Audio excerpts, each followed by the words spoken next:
जापानमा बस्दा मोबाइल बिलले हैरान हुनुहुन्छ? आज हामी एउटा यस्तो समाधानको बारेमा कुरा गर्दैछौँ जसले पैसा मात्रै होइन मनको शान्ति पनि दिन्छ। हो, हामी एइओन मोबाइलको बारेमा गहिरिएर हेर्दैछौँ र यो किन सबैका लागि एउटा स्मार्ट चोइस बन्न सक्छ भनेर बुझ्नेछौँ। महिनाको अन्त्यमा मोबाइल बिल आउँदा कहिले यस्तो लाग्छ, अत्तेरिका यदि धेरै पैसा फेरि कहाँ गयो। यदि यस्तो लाग्छ भने तपाईँ एक्लै हुनुहुन्न। जापानमा धेरैका लागि फोन बिल एउटा ठूलो टाउको दुखाइको विषय बनेको छ। समस्या कहाँ छ त? प्राय ठूला मोबाइल कम्पनीहरूको प्लानमा हामीले चलाउँदै नचलाएको डेटाको पनि पैसा तिर्नुपर्ने, 2-2 वर्षको लामो कन्ट्र्याक्टमा बाँधिनुपर्ने, अनि बीचमा छोड्न मन लाग्यो भने त बाफरे चर्को फाइन तिर्नुपर्छ। के साँच्चै कि सबै झन्झटबाट मुक्त हुने कुनै बाटो छैन होला त?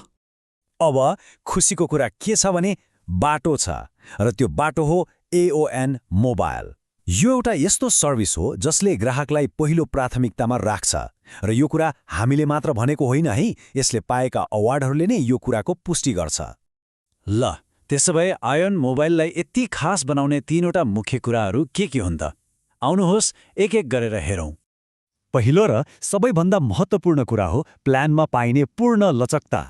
एएन मोबाइलले तपाईँलाई आफ्नो मोबाइल प्लानको मालिक बनाइदिन्छ, मतलब सबै कन्ट्रोल आफ्नै हातमा। चाहे एकदमै थोरै डेटा चलाउने होस् जसलाई आधा जीबीले पनि पुग्छ, वा हेभी युजर जसलाई 200 जीबीसम्म चाहिन सक्छ, एओन मोबाइलमा सबैका लागि केही न केही छ। यसको सबैभन्दा राम्रो पक्ष के हो भने जति चलाइन्छ त्यति मात्रै तिरे पुग्छ। नचाहिने डेटाको लागि 1 रुपैयाँ पनि खेर फाल्नु परेन। र यो भन्दा पनि राम्रो कुरा के छ थाहा छ?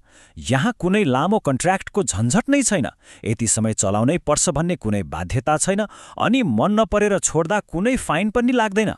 अझ हरेक महिना आफ्नो आवश्यकता अनुसार प्लान चेन्ज गर्न पनि पाइन्छ, त्यो पनि सित्तैमा। कस्तो गजब होइन त? अब दोस्रो विशेषताको कुरा गरौँ। त्यो हो ढुक्क भएर लिन सकिने व्यक्तिगत सहयोग। सस्तो सिम त लिने मन छ, तर सबै कुरा अनलाइन गर्नुपर्दा अलि झ्याउ लाग्छ वा डर लाग्छ। एओन मोबाइलले ठ्याक्कै यही समस्याको समाधान दिएको छ। यसको सबैभन्दा ठूलो प्लस पोइन्ट भनेको जापानभरि रहेका एओन स्टोरहरूमा गएर सिधै मान्छेसँग कुरा गरेर सहयोग लिन पाइन्छ। कुन प्लान मेरो लागि ठिक होला भनेर सोध्न पाइयो, फोनको सुरुको सेटिङ मिलाइदिन भन्न पाइयो, वा पछि केही समस्या आयो भने पनि सिधै स्टोरमा गएर देखाउन पाइयो। योभन्दा ढुक्क के हुन्छ र? र तेस्रो विशेषता हो यसको भ्याल्यु, अर्थात् पैसाको सही सदुपयोग। तर सस्तो भन्दैमा क्वालिटीमा कम्प्रोमाइज त भएको छैन नि। यो कुरा कसरी पत्याउने? ल यसको जवाफ ग्राहकहरू आफैले दिएका छन्। जापानको निकै प्रतिष्ठित ओरिकन कस्टमर स्याटिस्फ्याक्सन सर्वेमा एइओएन मोबाइलले सस्तो सिम क्याटेगोरीमा लगातार 3 वर्ष 2022, 2023 र 2024मा नम्बर 1 को अवार्ड जितेको छ। लगातार 3 पटक नम्बर 1 हुनु भनेको चान्चुने कुरा होइन। यसले नै यसको क्वालिटी र विश्वसनीयताको ग्यारेन्टी दिन्छ। यति मात्र होइन, यदि तपाईँ एओनका अरू सेवाहरू पनि प्रयोग गर्नुहुन्छ भने त झन् धेरै फाइदा छ। कसरी हेरौँ है त?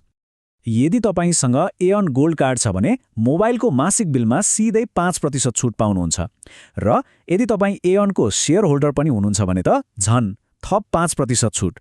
सबैभन्दा गजबको कुरा के हो भने यी दुवै छुट एकै पटकमा लिन मिल्छ।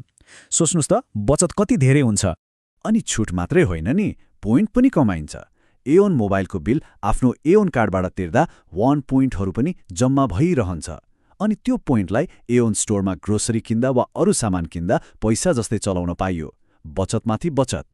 एओन मोबाइलले आफ्नो राम्रो सर्भिसबारे अरूलाई भन्दा पनि फाइदा दिन्छ। मतलब यदि तपाईँलाई यो सर्भिस मन पर्यो र आफ्नो साथीभाइलाई पनि सिफारिस गर्नुभयो भने तपाईँलाई मात्र होइन तपाईँको साथीलाई पनि फाइदा हुन्छ। यो त विन विन सिचुएसन भयो नि। र यो गर्ने तरिका पनि एकदमै सजिलो छ। पहिलो, आफ्नो माई पेजमा गएर रेफरल कोड लिने। दोस्रो, त्यो कोड आफ्नो साथीलाई पठाउने। अनि तेस्रो, जब तपाईँको साथीले त्यो कोड प्रयोग गरेर नयाँ सिम लिन्छन्, दुवैजनाले आकर्षक उपहार पाउनुहुन्छ। कति सजिलो! उपहार के छ त? ल सुन्नुहोस्।